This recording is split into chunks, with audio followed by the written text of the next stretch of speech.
श्रीमद् भगवद गीता के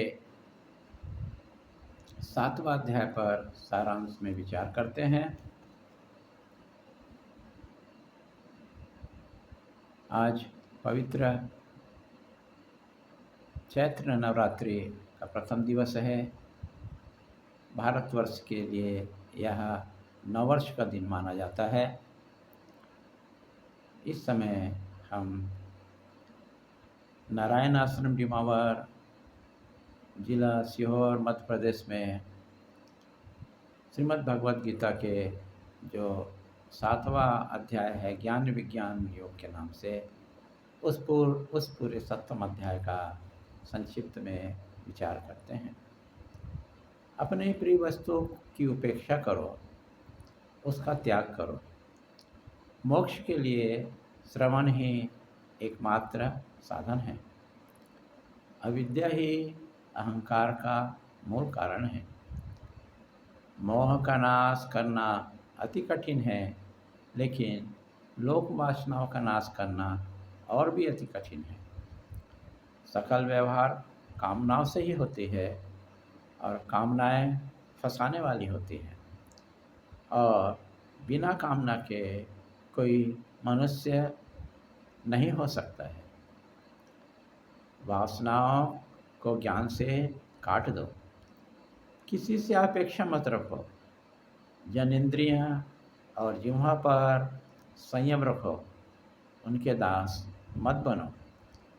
अहंकार त्याग करके, भगवान श्री कृष्ण बोलते हैं कि अहंकार त्याग करके मेरी शरण में आ जाओ, तभी मेरी माया से बचोगे। ज्ञानियों को छोड़ करके शेष 3 भक्त अपनी कामनाओं की पूर्ति के लिए मुझसे सौदा करते हुए मेरी भक्ति करते हैं।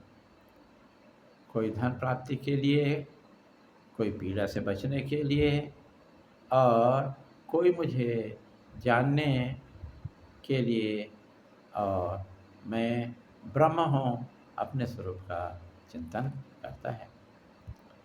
अपने नित्य कर्म के पश्चात शेष समय में आत्मचिंतन करता है, वह सर्वश्रेष्ठ है। यदि ज्ञान योग में मन न लगे तो जप करो। यदि जप में मन न लगे तो यज्ञ करो, और यदि यज्ञ में भी मन न लगे तो बिना अपेक्षा के लोकहित करो, लोकहित का काम करो, कर्म करो। अनात्मा को आत्मा मानने वाले कभी मुक्त नहीं हो सकते हैं। राग द्वेष ज्ञान की उत्पत्ति में बाधक है, प्रतिबंधक है। राग द्वेष के कारण ही मन इधर उधर भागते रहता है। जिसके पाप नष्ट हो जाते हैं वही अद्वैत चिंतन करते हैं और जीवन का परम लक्ष्य मोक्ष को प्राप्त करते हैं। मोक्ष क्या है? जन्म मरण से मुक्ति कैसी होगी? समाहित चित्त वाले ही मुझे जान सकते हैं। इस प्रकार से हम 7वां अध्याय ज्ञान विज्ञान योग के नाम से है, उसका संक्षिप्त में सार आपके सामने प्रस्तुत किए। आशा है इसका आप सदुपयोग करेंगे। ओम नमो नारायण।